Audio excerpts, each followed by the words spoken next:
I never thought I'd watch my father kill a man. But even more than that, I never imagined I'd be thankful for it. It's a strange thing, carrying both horror and relief in your heart, a contradiction that only makes sense if you've lived through the kind of silence I did, the kind that echoes in your bones long after the screaming stops. My name is Melinda Kennedy. I'm 74 years old. I live a quiet life now in Marfa, Texas, where the sky stretches wide and the stars don't judge. But there was a time, long ago, when the only thing wider than the sky was the space between who I was and who I needed to become. I used to be just a little girl who loved to draw birds in the margins of her school books. I was 9 when my world ended, on a day that started like any other. My mama, Diana, had been sick for months. The doctors from Alpine kept coming around with medicine that made her sleep too long and eat too little. She used to have this way of brushing my hair slow, gentle, humming "You Are My Sunshine" just under her breath. The last time she did it, I remember thinking her hands felt colder than usual. She smiled, told me I was strong, and asked me to promise I'd take care of Daddy if she wasn't around anymore. I did. I meant it.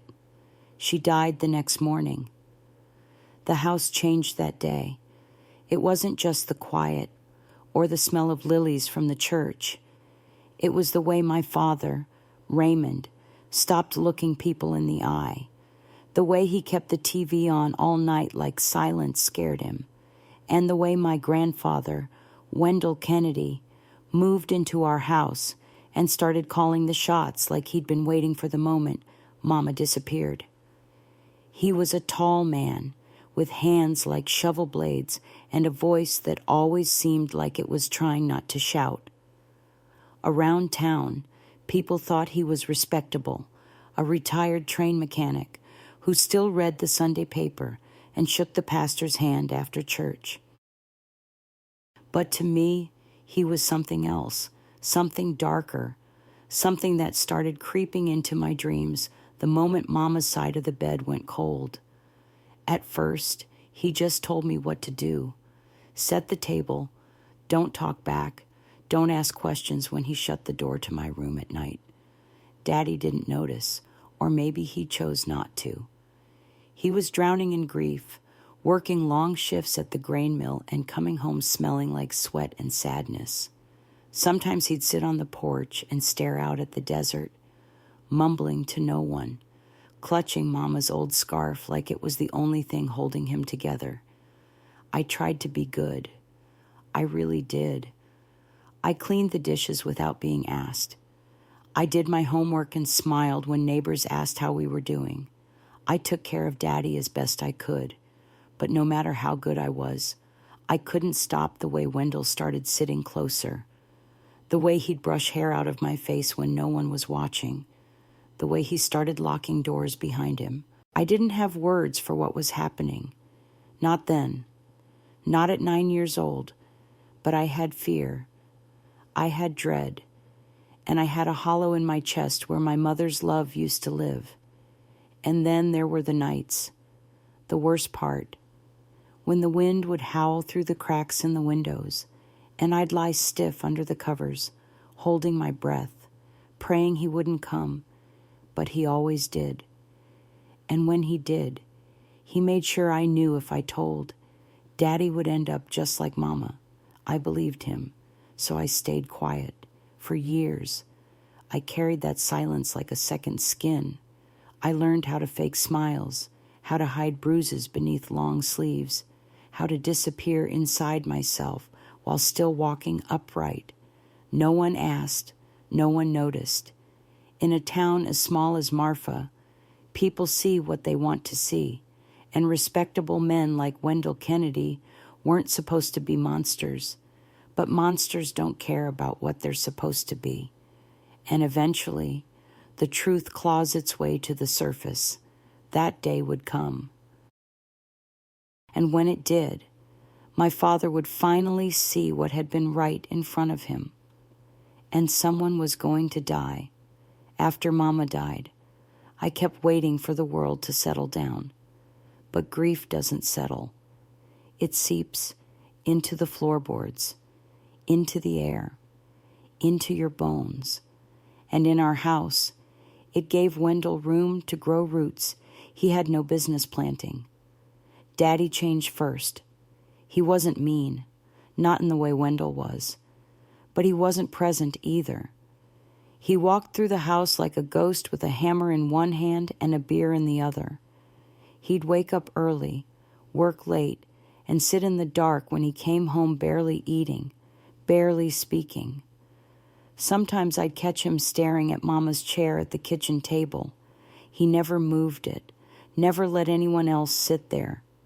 That empty seat became a shrine to a woman who'd once kept everything from falling apart. With her gone, it didn't take long for things to slide. Wendell had moved into the spare bedroom the week after the funeral, said he was just trying to help, and Daddy, too broken to argue, agreed. He started fixing things around the house, tightening hinges, patching paint, mowing the lawn like he'd lived there all along. He liked to remind me he was the man of the house now, especially when Daddy wasn't home. At first, it was small things, comments about my clothes, about how I should smile more, about how a young lady ought to behave now that Mama wasn't around. I was only 10, still wearing socks with cartoons on them, but Wendell talked to me like I was supposed to act grown. He'd sit too close on the couch when we watched TV. His hand would land on my knee and stay there too long. He'd hug me goodnight and let it linger just past comfort. I didn't know how to explain it, not even to myself. I just knew that my skin crawled every time he came near me. And still, I said nothing because Daddy was hurting, because Wendell was family, because I didn't know what else to do. The first real incident happened on a Sunday night. Daddy had gone out to visit a friend, one of the first times he'd left the house for something other than work. He told me to finish my homework and that Wendell would keep an eye on things. I remember watching his truck pull away, gravel kicking up behind the tires, and wishing I'd asked him to take me with him. That night, Wendell came into my room. He didn't knock. He sat on the edge of the bed and asked if I missed Mama. I nodded, not wanting to speak. He told me I reminded him of her, that I had her eyes, her mouth, her hips. I didn't understand what he meant. Not really, but his words felt dirty, heavy. Then he reached out and touched my hair. I remember going stiff, like a rabbit in the brush. If I didn't move, maybe he'd go away. If I didn't breathe, maybe I'd disappear. He didn't do anything else that night. Just stared at me too long, said I was beautiful in a voice that made my stomach turn, and then left, humming some old country tune under his breath. But that was enough. It opened a door I didn't know how to close. From then on, he'd find excuses to be alone with me. He'd pull me close when Daddy wasn't looking. He'd accidentally walk in when I was changing. He'd whisper things at night through the crack of my bedroom door, things no child should ever hear. And Daddy, he didn't see it. Or maybe he did and couldn't believe it. He was drowning in his own sorrow, blind to mine. I started leaving him little signs, unfinished drawings of dark shapes with long arms, journal entries left open on the table, tears I didn't bother to hide anymore. But none of it broke through. I remember one night sitting on the porch steps, barefoot in my nightgown, staring up at the Texas sky. The stars in Marfa always seemed brighter after rain. I wished I could be one of them, far away. Untouchable. I was 11 by then, and I had stopped hoping for rescue. Instead, I built walls inside myself, quiet places to hide when Wendell's voice found its way down the hallway. I created a version of me that could smile at school answer questions in class, help Daddy make his coffee in the morning. But behind that mask was a girl who didn't sleep, didn't trust, didn't feel safe in her own skin. No one asked questions, not the teachers at school, not the neighbors who brought over casseroles, not even the church ladies who always said, "What a polite little girl you are." Melinda, they didn't see the bruises. Wendell knew better than to leave those. They didn't hear the silence. It was too convenient to ignore. And I was too scared to scream. But something inside me still flickered. It was faint, fragile, but it was there. The part of me that remembered my mother's voice. The part that believed the world had once been safe. And the part that, one day, would refuse to stay silent any longer. By the time I turned 12, I'd stopped feeling like a kid. There were no birthday parties, no cake, no candles, just another quiet dinner. Wendell's hand resting on my shoulder for too long, and Daddy staring at his plate like he was trying to disappear into the mashed potatoes. I wore a long-sleeved dress, even though it was nearly 100 degrees that day. I always did by then. It made me feel like I had some control, like I could shield the parts of me that still felt like mine. The worst part about abuse isn't always the moment it happens. It's what comes after. The way you feel like you're somehow responsible, like maybe you did something to deserve it. The way you carry the shame in your bones, walking through the world as if everyone can see what you've become. The way you begin to believe the lies whispered into your ear night after night. No one would believe you. You'd ruin your daddy if you told. You're dirty now. Ruined. Wendell didn't always hurt me with his hands. Sometimes it was his voice. Sometimes it was just his presence, looming in the doorway, waiting for Daddy to leave. Sometimes it was the way he'd lean in close and breathe against my neck while pretending to reach for the salt shaker at dinner. Every moment in that house felt like a test I was failing. Every day, I woke up praying something, anything would happen to break the pattern, but nothing did, until I decided to run. It was just after the first day of 7th grade. I'd come home from school, hoping the house would be empty. But Wendell was already there, sitting in Daddy's chair, his boots propped up on the coffee table like he owned the place. He asked how school was. I didn't answer. He smiled, slow and wide, like he enjoyed the silence more than any answer I could have given. That night, I packed my school backpack with 2 granola bars, a flashlight, and $23 I'd saved from helping a neighbor weed her garden over the summer. I left a note on my pillow, short and shaky. "Daddy, I love you.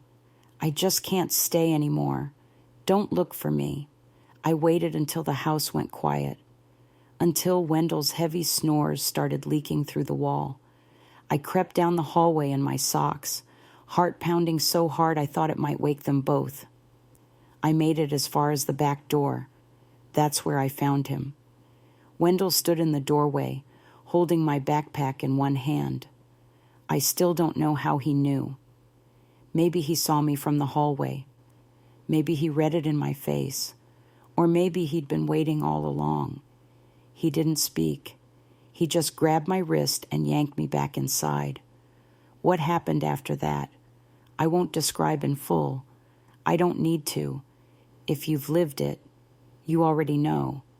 And if you haven't, you shouldn't have to. What I will say is this: something broke in me that night. Not my spirit, not completely, but something softer, something more fragile. I stopped drawing.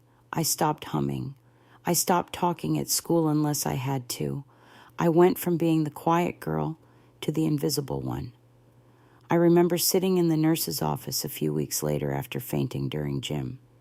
She asked if I'd eaten that day. I said yes. She asked if I was sleeping well. I lied. She touched my hand and told me I looked pale, that maybe I should talk to the counselor. I nodded, but I never went. The truth was, I didn't trust anyone anymore. Not the teachers, not the nurses, not even God. Because how could anyone who loved me let this happen for so long? Daddy remained a ghost physically there, emotionally gone.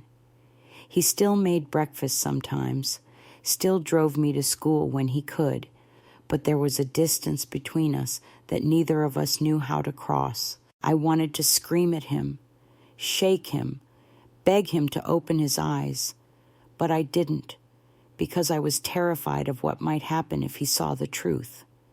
And I was just as terrified of what might happen if he didn't. One night, I woke up to Wendell standing in the corner of my room, just standing, watching me. I pretended to be asleep, tears soaking the pillow beneath my cheek. He didn't move for a long time, and when he finally left, I knew this couldn't go on. I started planning again, but not to run. This time, I planned to speak. I didn't know who would listen or what would happen afterward, but the fear of staying finally outweighed the fear of telling. And what I didn't know then, what I couldn't possibly have imagined, was that I wouldn't be the one to expose the truth, because the truth was about to come out in the most violent, irreversible way possible. And no one in that house would ever be the same again. It was late October when the truth finally came to light. Marfa had just settled into its quiet season. The art tourists had gone, the evenings were cooler, and the desert wind carried that dry, whispering chill that makes you close the windows just a little tighter. I was 12 and a half, but I felt like I'd lived 100 years. That week, I'd started rehearsing what I might say if I ever got the courage to tell someone, anyone. I practiced in my head every night. My name is Melinda. My grandfather hurt me. I'm not lying. Please believe me. But I never said it out loud. Wendell had a way of watching me that made my skin crawl and my words die in my throat. Every time I thought about speaking up, I imagined what he'd do to silence me. I didn't think I could survive another mistake. The night it all unraveled started like most. Daddy had come home early from work, which was rare. I remember him tossing his keys on the counter and rubbing his face like he hadn't slept in days. He didn't say much during dinner. Neither did I. Wendell made one of his comments, something about how quiet girls made the best company, and my hands started shaking under the table. I looked at Daddy, wondering if he'd heard it the way I did. He didn't react, just kept eating. After dinner, I went to my room, pulling the door shut behind me like always.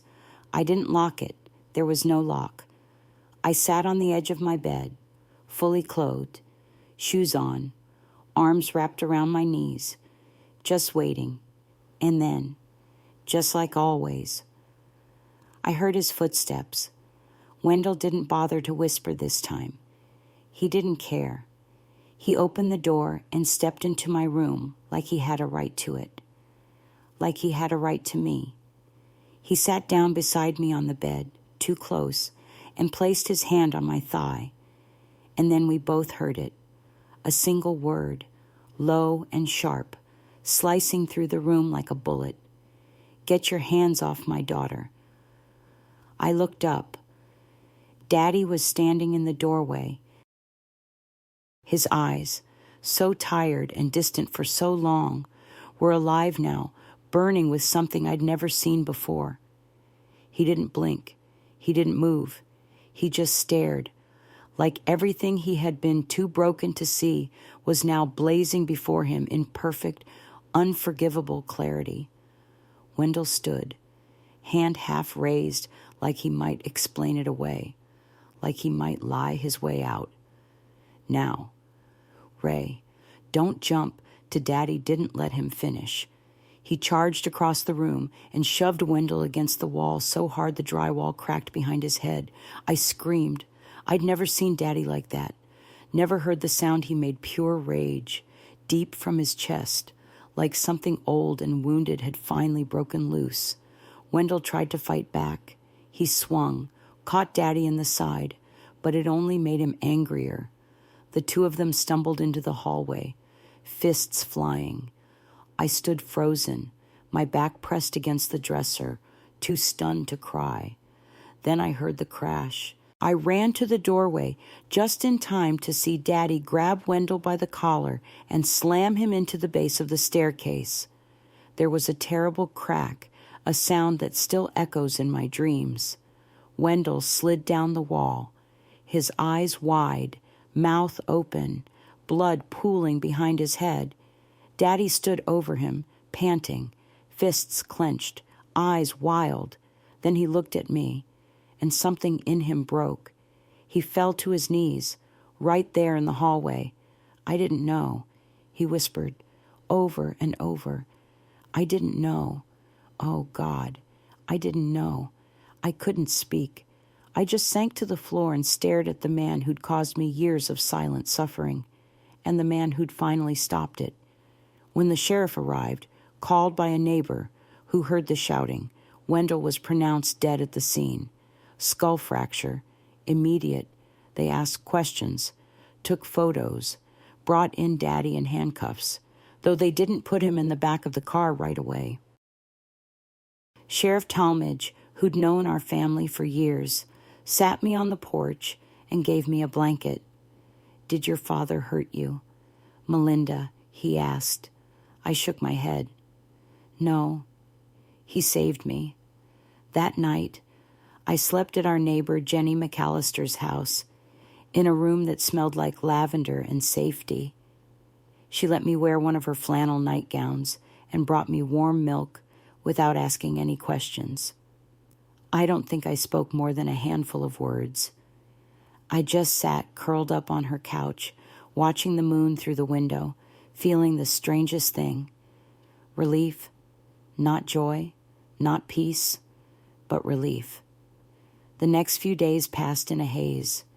There were interviews, court papers, child protective services.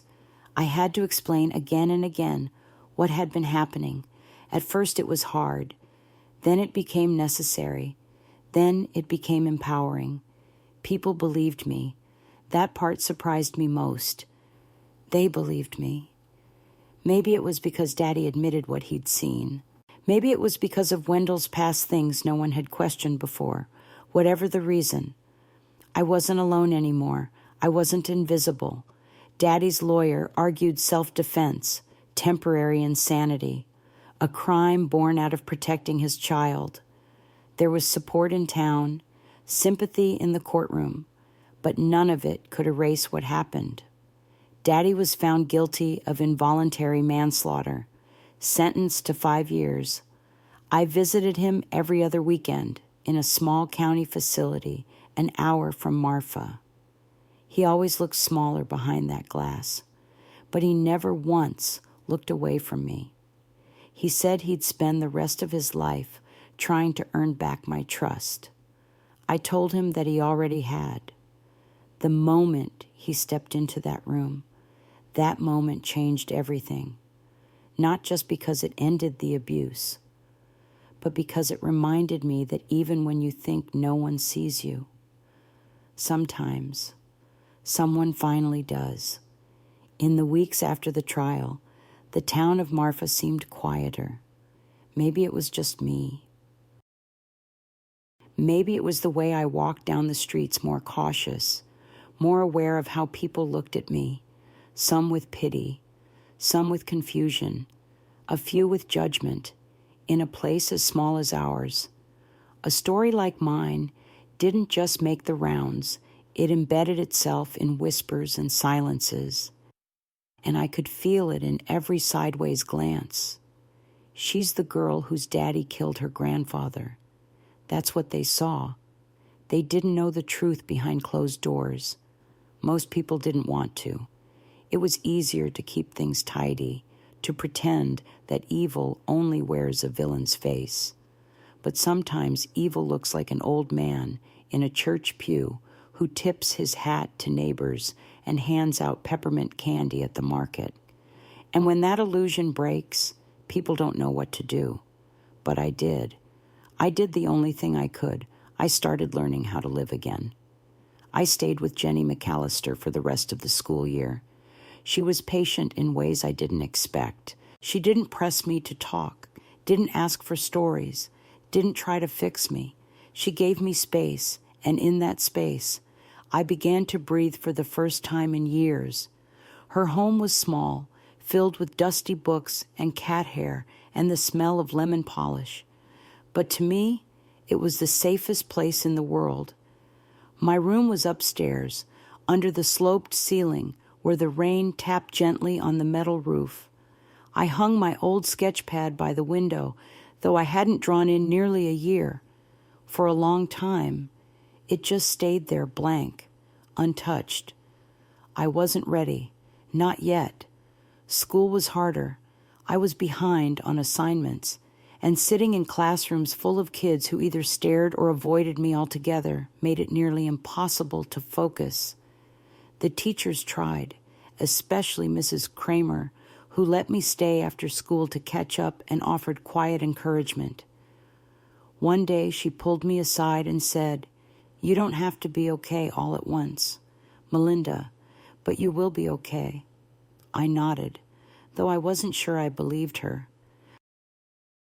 I missed Daddy. I missed him so much it hurt.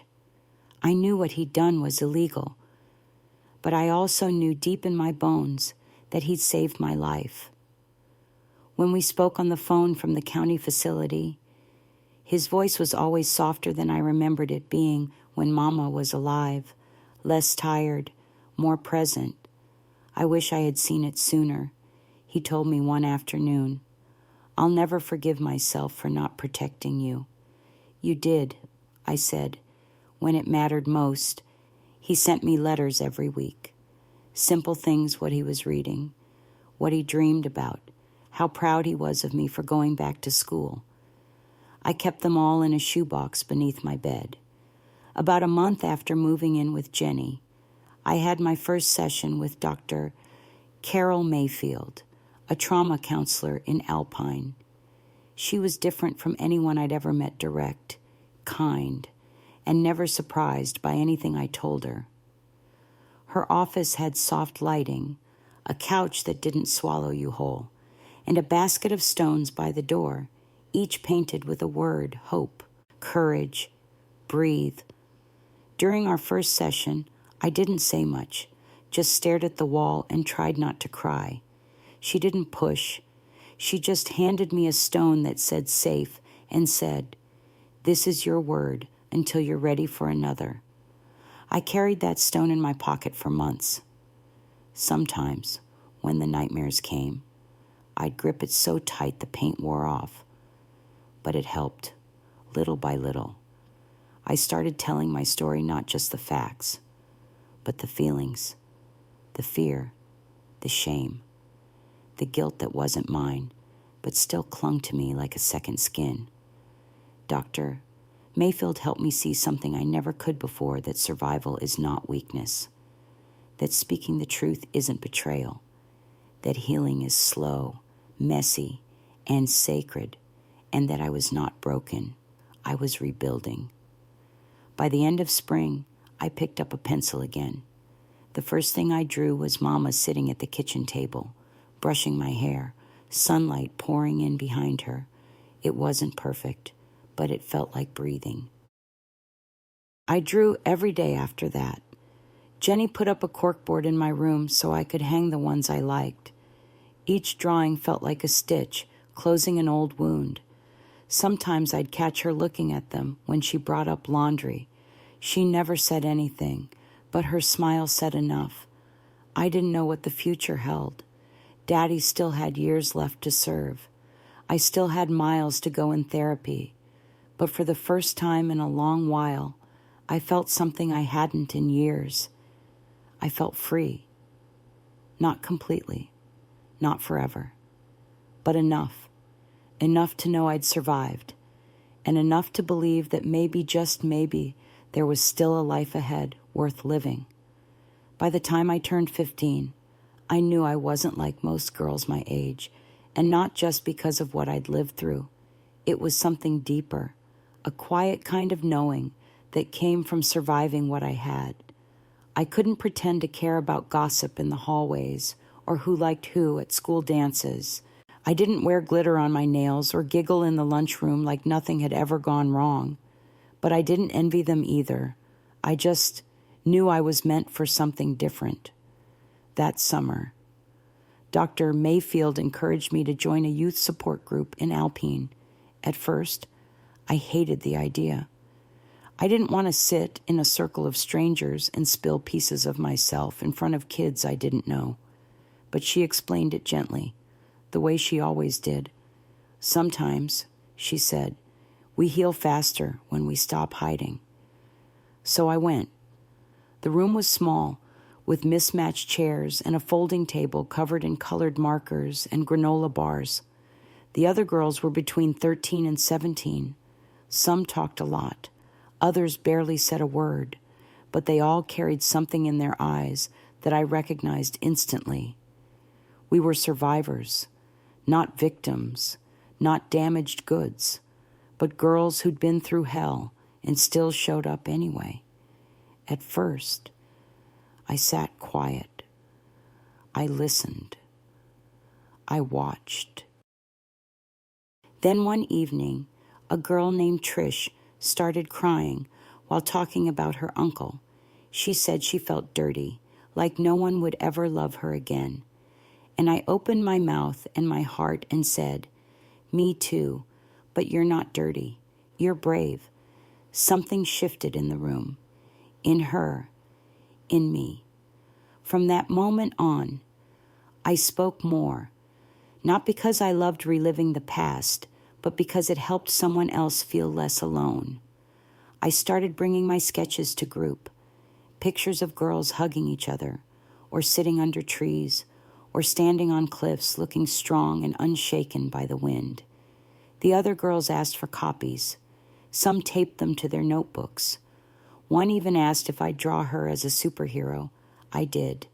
She cried when I gave it to her, and I realized then how powerful it was to give someone a new image of themselves, one filled with strength instead of shame. Art became my way of making sense of the things I still couldn't say. It gave shape to my memories, and even more than that, it gave hope to others. By 16, I had filled nearly 10 sketchbooks. Dr. Mayfield helped me apply for an art summer program at Sul Ross State University in Alpine. I got in. For 3 weeks, I was surrounded by light, color, and the sound of pencils scratching paper late into the night. It was the first time I felt like just Melinda, not the girl who was hurt, not the one whose dad went to prison, just a teenager doing something she loved. When I came home, Jenny framed one of my pieces and hung it in the living room. It was a charcoal drawing of a cactus blooming in the desert, tough, enduring, quietly beautiful. She said it reminded her of me, that fall. Safe Haven opened just outside of Marfa, a small drop-in center for at-risk youth. Jenny knew the founder and told her about my story. They invited me to come by and speak with some of the girls. I was nervous, heart racing, palms sweaty, nervous, but I said yes. I remember standing in that small room, facing 6 girls who stared at me like I might understand something no one else did. I told them a little of what I'd been through. I showed them a few of my drawings, and then I said, "Whatever happened to you, it's not your fault, and it doesn't get to define you." One girl, maybe 13, raised her hand. "But how do you stop being angry?" I looked at her for a long time before answering. "You don't," I said, "not all at once. But you learn how to live with it instead of in it." That became the beginning of something I never expected. I started visiting Safe Haven once a week, sometimes just to talk, sometimes to lead drawing sessions. The staff gave me a quiet corner of the room to set up an expression wall, a rotating display of sketches by girls who wanted to share their stories through art. I brought in blank journals. I taught the girls how to shade, how to draw figures, how to use color to show emotion. But mostly, I listened, because that's what I had needed most at their age, not advice, not lectures, just someone to sit beside me and say, I see you, and I believe you. And somehow, by offering that to others, I started believing it for myself. Not all days were easy. There were still nights when I'd wake up sweating from old nightmares, when I'd flinch at unexpected touch, when I'd feel guilt about Daddy sitting behind bars for saving me. But those moments didn't own me anymore. They were just part of the landscape now, like dry patches in the desert that still found a way to bloom. The morning my father walked out of Reeves County Correctional Facility, the sun rose warm and quiet over Marfa. I stood outside the gates, holding a paper cup of gas station coffee and trying to breathe through the knot in my stomach. It had been almost 5 years since I'd last touched his hand. 5 years since that night, that scream, that crack of skull against wood. And now here we were, back at the beginning of something that neither of us knew how to name. When he stepped out, he looked older than I remembered. His hair was mostly gray, and there were lines carved deep into his face, like time itself had pressed its fingers into his skin. But his eyes, the same tired blue I had inherited, softened the moment he saw me. Hey, baby girl, he said, voice cracking. I didn't speak. I just wrapped my arms around him and held on like the world might fall apart if I let go. We didn't talk much on the drive home. He kept looking out the window, like he needed to make sure the land hadn't changed without him. I glanced over every few minutes, searching for signs of the man who had once drifted so far away that I thought I'd lost him forever. But all I saw was someone who had suffered and survived and was still trying. Jenny had helped us get a small trailer on the edge of town. Nothing fancy, but clean, quiet, with just enough space for 2 people learning to be a family again. Daddy didn't ask to move back into the old house. I think he knew that neither of us could breathe in those walls anymore. For the first few weeks, everything felt fragile. We moved carefully around each other, like dancers afraid to misstep. He woke up early every day and cooked breakfast, just like he used to when I was little bacon, eggs, toast, always too much food. I think it was his way of saying, I'm here, I'm trying. I was 17 by then, taller, quieter, older in all the ways pain matures you, but I still carried the child version of myself inside the one who had waited for him to see, to protect, to fight. Now that he had, I wasn't sure what to do with all the love that had nowhere to go for so long. One night, we sat outside under the stars, wrapped in old quilts, sipping cocoa like it was winter, even though the Texas night was still warm. He cleared his throat, his voice low. I used to think being strong meant pretending everything was fine, he said. But I know better now. I should have seen it. I should have protected you sooner. I didn't speak. I didn't have to. He went on, slower now. What I did, I'll carry that the rest of my life. But if I had to choose again between saving you or staying out of prison, I'd still choose you. Every time. That's when I cried. Not the kind of crying that comes from fear or grief, but the kind that comes when you finally hear the words you've waited your whole life to believe. We started going to family counseling once a month. Dr. Mayfield offered to facilitate the sessions privately. It wasn't always easy. There were things that still hurt to say, to hear, to remember. But in that room, we learned how to speak honestly, how to apologize without excuse, how to forgive without forgetting.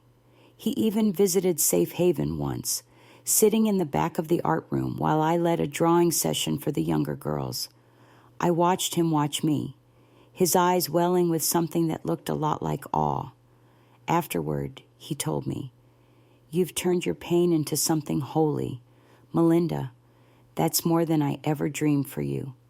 I began to believe that some broken things could still be beautiful, that love, even when bruised, could mend itself if handled gently. There were quiet milestones. The first time he met April, one of the girls I mentored, he shook her hand and thanked her for trusting me. The first time he saw me hang one of my pieces in a community gallery, he cried without shame. The first time he told me he loved me and I didn't flinch. And the first time I said it back. We were building something new, not trying to recapture what had been lost, but creating something honest from the rubble, a real kind of family, just the two of us. No ghosts. Some nights, we still sit under that same sky in Marfa, wrapped in quilts, sipping cocoa, not saying much, and that silence, it doesn't scare me anymore. It comforts me, because I know now that the people who truly love you will come back, and if they're strong enough, they'll stay. By the time I turned 22, people started calling me Miss Kennedy at Safe Haven. It always made me smile, not because of the title, but because I remembered a time when I thought I wouldn't live to see adulthood at all, let alone become a woman others looked to for strength. I had just finished my associate degree in social work from Sul-Ross State, a goal I once never dared speak out loud. I wasn't the top of my class. I didn't give a valedictorian speech. But when I walked across that stage and felt that diploma in my hand, it was more than a piece of paper. It was proof. Proof that I had made it out. Proof that the past didn't own me anymore. After graduation, Safe Haven offered me a permanent position, youth outreach coordinator. I said yes without hesitation. It was more than a job. It was a continuation of the promise I had made to myself the night I watched my father save me. I will never let another girl feel as alone as I once did. I started hosting Saturday workshops, writing, drawing, storytelling. I brought in women from nearby towns who'd been through their own silent battles, former foster kids, domestic abuse survivors, single mothers who'd raised children in the shadow of fear. We sat in circles, sometimes laughing, sometimes crying, sometimes just being. That, I learned, was often enough. What surprised me most wasn't how many girls showed up, it was how many stayed. They stayed because we didn't demand anything from them. Not perfection, not performance, just honesty and presence and safety. I kept using my art. I filled the center's walls with rotating exhibits, portraits of strength, of survival, of quiet dignity. Girls would bring in poems, letters, half-finished sketches with smeared pencil lines and broken sentences, and I'd tell them they were beautiful, because they were, every year. I hosted something we called The Light Show, an evening where the girls could display their creations, perform monologues, read poems, or just sit on stage while we honored their bravery. We'd light candles for every girl who had found her voice, and every year I lit one extra candle for the little girl I used to be, the one who sat alone in a locked bedroom, the one who was told no one would believe her, the one who survived anyway. I never forgot her. I never wanted to, because she was the reason I could sit in that room now, steady, smiling, strong enough to carry the weight of other people's pain without losing myself in it. My father came to every light show, sat in the back row, always dressed neatly, hands folded in his lap.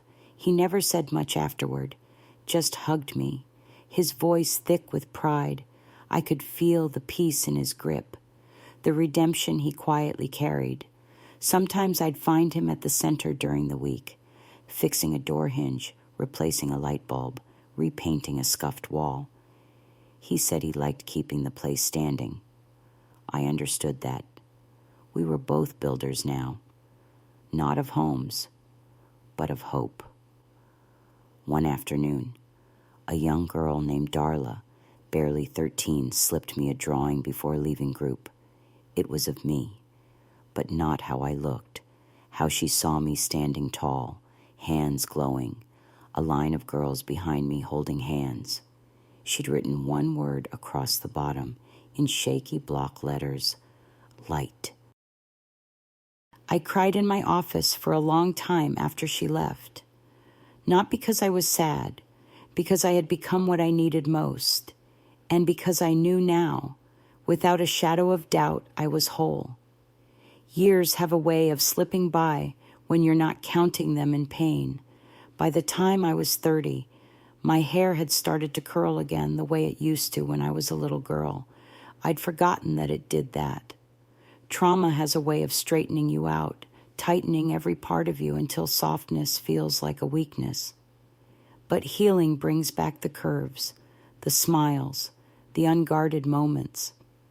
Daddy and I settled into a rhythm that felt as close to peace as I'd ever known. He worked part-time at the hardware store in town and spent his evenings tinkering with old radios. A hobby, he said, kept his hands steady. He'd still bring me breakfast on Saturdays now, at my own apartment, a few blocks from Safe Haven. Just scrambled eggs and toast, no matter the season. He said the ritual mattered more than the menu. We didn't talk about Wendell anymore. Not because we buried the truth, but because we'd already faced it head on and survived it. Our bond wasn't built on pretending anymore. It was built on showing up again and again with honesty and open hands.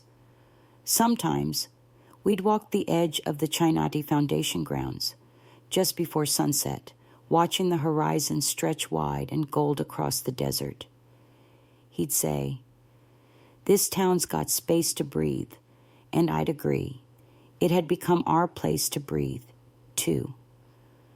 The girls I mentored began to grow up. Some moved away. Some stayed. One became a teacher. Another joined the Navy. A few came back to volunteer at Safe Haven, helping the next wave of girls who came through the door with haunted eyes and folded arms. And I watched them bloom, just like I had, just like I still was. There were still hard days, of course, anniversaries, flashbacks, the kind of grief that comes not from memory, but from imagining what could have been. I'd think of Mama sometimes, especially when I saw a mother brushing her daughter's hair in the park, humming a tune that felt achingly familiar. But even those moments softened with time, because I had something Mama always wanted for me: safety, and more than that, purpose. One night, as Daddy and I sat on the porch, watching stars flicker to life in the endless Texas sky, he turned to me and said, "You know, Melinda, I used to think what I did would be the worst part of your story." I looked at him, surprised by the sadness in his voice.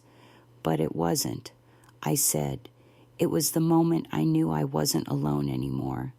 He nodded slowly, tears in his eyes, and in that silence, I realized something I hadn't fully put into words before I had forgiven him.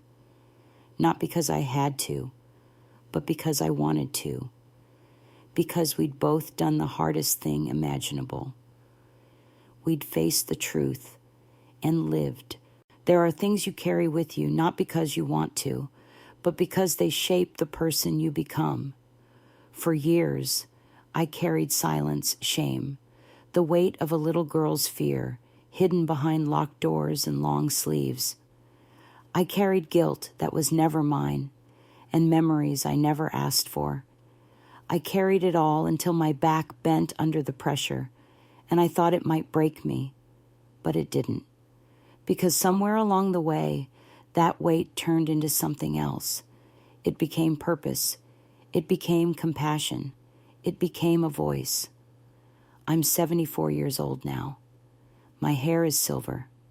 My hands are softer. My walk is slower. But my spirit is stronger than it has ever been, because I've lived through darkness, and I've learned how to walk toward the light, sometimes crawling, sometimes staggering, but always moving forward. People ask me if I ever really healed, if I ever forgot what was done to me, and I tell them this healing isn't about forgetting. It's about remembering differently. It's about looking back without losing yourself. It's about letting go of what you were never meant to hold. It's about knowing that what happened to you doesn't define what lives in you. There are still nights when the past whispers my name, but I no longer answer with fear. I answer with truth. I answer with the voices of the girls I've mentored, the ones who survived abuse, betrayal, abandonment. The ones who walked into safe haven with hollow eyes and left with color in their cheeks and fire in their hearts. They are my legacy, not the pain, not the shame. Them. If I could sit beside you now, wherever you are reading this, perhaps feeling a weight in your chest or tears, you didn't expect I'd take your hand and say this: you are not alone. Whatever was done to you does not make you less worthy of love. It does not steal your future. It does not get the final word. You do. Your healing may take years. That's okay. Your voice may tremble the first time you use it. That's okay. You may not feel strong, but I promise you, you already are. You survived. And there's life after survival. There's laughter after silence. There's peace after storms. It took me decades to believe that, but I do now with everything in me. And if you're still in that quiet place, still waiting for someone to believe you, let me be the first. I believe you. I see you. I'm proud of you. You don't need to be perfect. You don't need to be whole overnight. You just need to take the next breath, and then the next, and one day, when you're ready, you'll tell your story too. And when you do, it will light the way for someone else, just like mine did. If this story touched something in your heart, whether it made you cry, or helped you understand someone better, or reminded you of your own strength, I invite you to share your thoughts in the comments below. Your voice matters more than you know. And if you believe stories like Melinda's deserve to be heard, stories of resilience, truth, and hard-won peace, please subscribe to the channel. There's someone out there who needs to hear that they're not alone. Maybe that someone is you. Maybe it's someone who hasn't found the words yet. Either way, we're listening, and we're not going anywhere.